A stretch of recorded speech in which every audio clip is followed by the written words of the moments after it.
النهاردة هنعمل الملوخية بكل تكاتها وأسرارها. Today we're making ملوخية.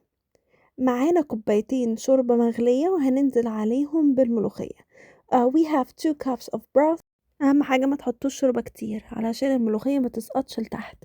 Don't add lots of broth so the ملوخية won't stick to the bottom of the pot. هنوطي النار على الملوخية واحنا بنقلب.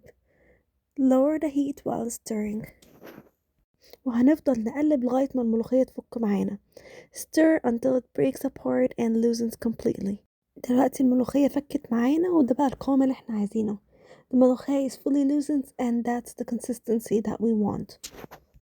ممنوع تغطي الملوخية. Do not cover the ملوخية. الملوخية بتحب التوم، انتوا بقى حطوا توم كتير، انا ماليش في التوم الكتير. دلوقتي معانا شوية توم هننزل عليهم بمعلقة كبيرة سمنة بلدي. طبعا التوم فرمينه عليه ملح وفلفل. Add 1 tablespoon of ghee on pan. Add the minced garlic, salt and black pepper and stir until it turns golden brown.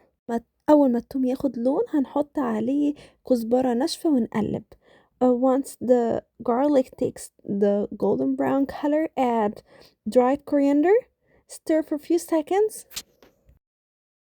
كده بقى هننزل عليها بقى على الملوخية. Now we're gonna add it to the ملوخية. هنقفل النار ونقدم. Turn off the heat and serve the ملوخية. The smell and the flavor are so amazing. You must try it. الطعم والريحة يا جماعة خرافة، لازم تجربوها وما تنسوش تشتركوا في القناة بتاعتي. Don't forget to subscribe to my channel. وشوفوا بقى الفيديوهات التانية اللي عندي. هتلاقوني عاملة الكحك والبسكوت والغريبة وعندي محشي وحاجات تانية كتير.